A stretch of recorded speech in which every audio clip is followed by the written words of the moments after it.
Hello everyone, welcome to today's video.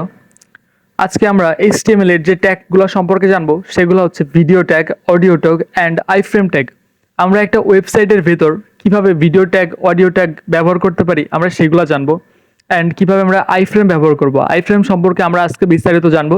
কিভাবে আমরা একটা ওয়েবসাইটের পেজের ভিতর একটা আলাদা সেকশন কোনো ভিডিও বা অডিওর জন্য সিলেক্ট করতে পারি। Let's go to our cursor window and এইখান থেকে আমরা প্রথমে একটা ফাইল ক্রিয়েট করে নিব।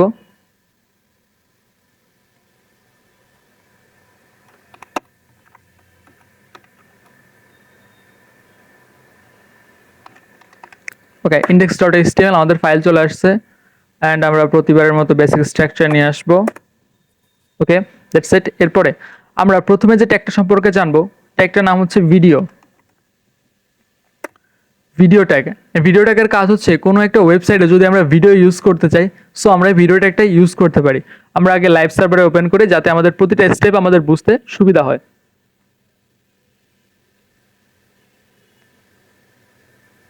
ওকে, that's it, this is our live server. Okay, video tag সাথে অনেকটা সম্পর্ক আছে ইমেজ ট্যাগের। ইমেজ ট্যাগে আমরা কি করতাম, আমরা ইমেজ ট্যাগ দিতাম অ্যান্ড ইমেজের ভিতরে একটা সোর্স দিতাম, যে সোর্সের ভিতরে আমাদের ভিডিওটা আছে।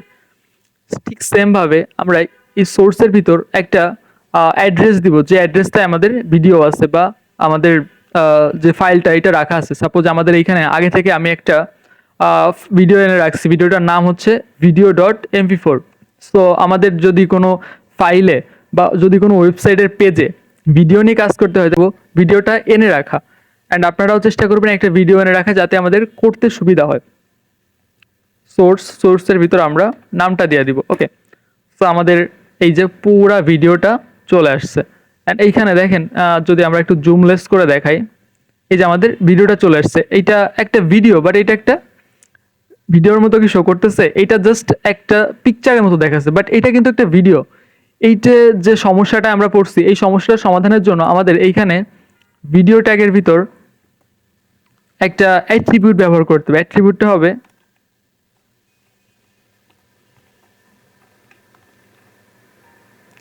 কন্ট্রোলস। যদি আমরা এখানে কন্ট্রোলস ইউজ করি তাহলে দেখেন এইখানে এখন যদি আমরা জুমলেস করি অ্যান্ড নিচের দিকে যাই, এই যে আমাদের এখানে প্লে বাটন চলে আসছে, এই যে আমাদের সব কিছু চলে আসছে। একটা কন্ট্রোলসে যেগুলো থাকে সেই সব কিছু এখানে চলে আসছে। এখন আমরা চাচ্ছি এই ভিডিওটা তো আমাদের অনেক বড় হয়ে গেছে, এই ভিডিওটাকে যদি আমরা ছোট করতে চাই তাহলে আমাদের আরেকটা অ্যাট্রিবিউট ব্যবহার করতে হবে, যেটা হচ্ছে উইথ সাপোজ আমরা 300 বা 400 দিয়ে দিই, 400। ওকে, সো আমাদের এটা আমরা এখন আমাদের নর্মাল জুমে নিয়ে আসি। আমরা আরেকটু কম দিই, আমরা উইথ দিতে পারি 300। ওকে, এটা আমাদের উইথ। অ্যান্ড আমাদের উইথের সাথে সাথে আমাদের হাইটটা আছে, আমরা হাইট দিতে পারি 200। এটা অনেক কম হয়ে যাবে। সো আমাদের ভিডিওগুলো প্রায় এই ধরনের ভিডিও হয় যেটা কিছু অংশ জুড়ে থাকে। সো আমরা ভিডিওর হাইটটা দিব এখানে 500, আমাদের ভিডিওর সাইজটার সাথে মিল রেখে। ওকে, আমরা ভিডিওর সাইজটা দিচ্ছি কত, 500। এখানে যদি আমরা ভিডিওর হাইটটা না দিই, যদি এখানে অটো দিয়ে দিই, দ্যাটস ইট, ও অটো জায়গা নিয়ে নেবে। এখানে কতটুকু জায়গার প্রয়োজন আছে ও ততটুকু জায়গা নিয়ে নিবে। ওকে, এখন আমরা আরেকটা কাজ করতে পারি। আমাদের এই যে ভিডিওটা আছে, যখন আমাদের পেজটা রিলোড হচ্ছে, এ কিন্তু চলতেছে না, আমাদের ধরে চালাইতে হচ্ছে, এভাবে চালাইতে হচ্ছে, ক্লিক করে চালাইতে হচ্ছে। কিন্তু আমরা যদি চাই এই ভিডিওটা যখন আমাদের ওয়েবসাইট লোড হবে তখন নিজে নিজে চলে যাবে, সেই জন্য আমরা আরেকটা অ্যাট্রিবিউট দিতে পারি। এই অ্যাট্রিবিউটটার নাম হচ্ছে অটো প্লে। সো আমাদের যখন এটা রিলোড হবে তখন নিজে নিজে চলে যাচ্ছে, যখন এটা আমাদের রিলোড হবে তখন নিজে নিজে চলতেছে। এখানে আরেকটা কাজ করতে পারি, আমাদের যে অটো প্লে আছে, অটো প্লে দিলে আমাদের রুলস অ্যান্ড রেগুলেশন অনুযায়ী অটো প্লের সাথে সাথে আমাদের এই যে জিনিসটা আছে বা এই যে ভিডিওটা আছে, ভিডিওটা এই যে আমরা এখানে তো মিউট করতেছি, বাট আমাদের এখানে অটোমেটিক মিউট হয়ে থাকবে, মিউটেড। এখন যখন আমরা রিলোড করতেছি তখন আমাদের দেখেন ভিডিওটা চলতেছে, বাট এটা অটোমেটিক মিউটেড আছে। সো আমাদের এই অ্যাট্রিবিউটের কাজ হচ্ছে যখন আমরা একটা ভিডিও রান করব তখন যদি সেটা অটো প্লে হয় তাহলে সেটা মিউট থাকবে। আশা করি আপনারা বুঝতে পারছেন। ওকে, দেখেন আরেকটা অ্যাট্রিবিউট হচ্ছে, সে আরেকটা অ্যাট্রিবিউট কি হতে পারে, যদি আমাদের ভিডিওটা শেষ হয়ে যায় তাহলে এই ভিডিওটা দিয়ে আমরা কি করতে চাই।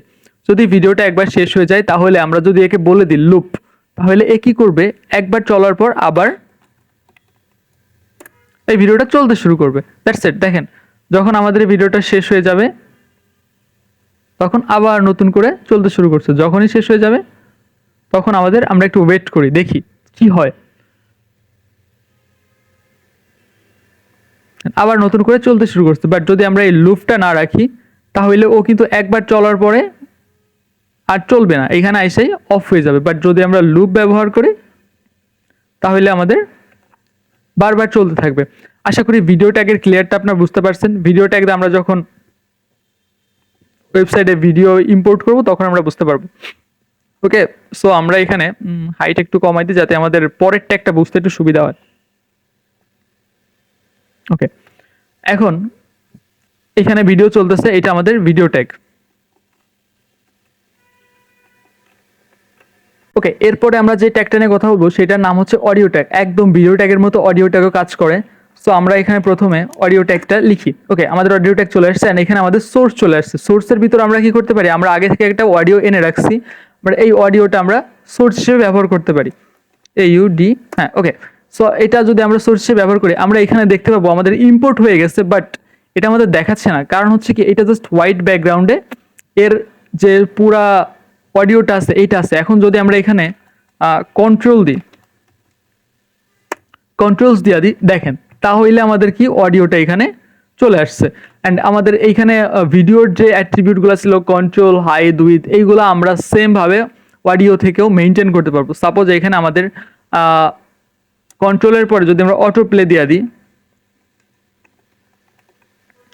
তাহলে এটা দেখেন যখনই আমাদের পেজ লোড হবে এটা চলতে শুরু করছে। Coke studio Bangla. আবার যদি আমরা সেম ভাবে অডিওর সাথে অটো প্লের সাথে মিউটেড দিয়ে দিই স্টুডিও বাংলা সিজন 3, তাইলে ও মিউট হয়ে যাবে, প্রতিবার মিউট হয়ে যাবে। দেখেন এই যে ভিডিও আমরা লোড করতেছি, ভিডিও লোড হওয়ার সাথে সাথে এটাও মিউট হয়ে যাচ্ছে, এটাও মিউট হয়ে যাচ্ছে। বাট দুইটাই দেখেন, হ্যাঁ, এইটা মিউট হয়ে যাচ্ছে, এটা মিউট হয়ে যাচ্ছে। সো দুইটাই অটো প্লে হচ্ছে এবং মিউট হয়ে যাচ্ছে। এরপরে আমরা যে ট্যাগটা সম্পর্কে কথা বলবো সেটার নাম হচ্ছে আইফ্রেম ট্যাগ। আইফ্রেম ট্যাগটা সাধারণত আমরা ওয়েবসাইটের ভিতর যদি কোনো স্পেসিফিক জায়গায় কোনো একটা ভিডিও বা কোনো একটা অডিও দেখাইতে চাই, স্পেসিফিক জায়গাটা আমাদের সিলেক্ট করে দেয় হচ্ছে আইফ্রেম। সাপোজ আইফ্রেম লেখাটা হচ্ছে, ওকে, দ্যাট ইজ আইফ্রেম। এখন এখানে আমাদের আসছে বাট কিছুই দেখাচ্ছে না। এর কারণ হচ্ছে আমাদের ফ্রেম বর্ডার 0 দেওয়া আছে। যদি আমরা ফ্রেম বর্ডার 0 থেকে 1 করে দিই তাহলে দেখেন এখানে আমাদের একটা ফ্রেম বর্ডার চলে আসছে। সো এই ফ্রেমটা একটা বর্ডার চলে আসছে। এখন এখানে আমরা সোর্সের ভিতর আমরা কি দিব এটা আমাদের জানতে হবে একটু। সোর্সের ভিতর আমরা যদি কোনো ইউটিউব থেকে ভিডিও দিতে চাই তাহলে আমাদের প্রথমত ইউটিউবে চলে যাইতে হবে। ওকে, আমরা ইউটিউবে চলে গেলাম। সাপোজ আমরা এই ভিডিওটা আনতে চাই, এই ভিডিওটাতে আমরা ক্লিক করব অ্যান্ড এইখান থেকে দেখেন এই ভিডিওটা যখন আমরা ক্লিক করব তখন এইখানে শেয়ার অপশনের ভিতর এমডেড নামে একটা অপশন আছে। ওকে, শেয়ার অপশন যখন আমরা এখানে আসার পরে শেয়ার অপশনের ভিতর এমডেড নামে একটা অপশন আছে। এমডেডের ভিতর গিয়া আমরা এই সোর্সের ভিতরের অংশটুকু আমরা কপি করতে পারি বা পুরোটাও আমরা কপি করতে পারি। সো সোর্সের অংশটুকু যদি আমরা শুধু কপি করি, সোর্সের এইখান থেকে HTTP থেকে এই পর্যন্ত। ওকে, সো এইটাকে এই সোর্সের ভিতর আমরা সোর্সটুকু রাইখা দিব। এই সোর্সের ভিতর আমরা ওই সোর্সটুকু রাইখা দিব। এই দেখেন আমাদের পুরা ভিডিওটা এখানে চলে আসছে। এখন আমরা এই আইফ্রেমের সাথে আরো হাইড উইথ দিতে পারি, আইফ্রেমের হাইড দিতে পারি, উইথ দিতে পারি। হাই দিতে পারি 200 অ্যান্ড উইথ দিতে পারি 300। ওকে, দ্যাটস ইট। তাহলে এটা আমরা হাই উইথ সেট করতে পারি। এখন আমরা এখান থেকে ডিরেক্ট ভিডিওটা প্লে করতে পারবো। আপনারা অবশ্যই বুঝতে পারছেন আমি কি বলতে যাচ্ছি। সো এই ছিল আজকের ভিডিও আমাদের HTML এর iframe, video tag, audio tag, এইগুলো নিয়ে। ওকে, নেক্সট ভিডিওতে আমরা একটা খুবই ইম্পর্টেন্ট টপিক নিয়ে আলোচনা করব। সেই টপিকটার নাম হচ্ছে টেবিল ট্যাগ, যেটা আমাদের জন্য অনেক বেশি গুরুত্বপূর্ণ। আমরা কোনো একটা ওয়েবসাইট ক্রিয়েট করতে হইলে অবশ্যই সেখানে আমরা টেবিল ব্যবহার করি, টেবিল র ব্যবহার করি। এগুলো আমরা নেক্সট ভিডিওতে জানবো। ওকে, থ্যাঙ্কস ফর ওয়াচিং। দেখা হচ্ছে পরের ভিডিওতে।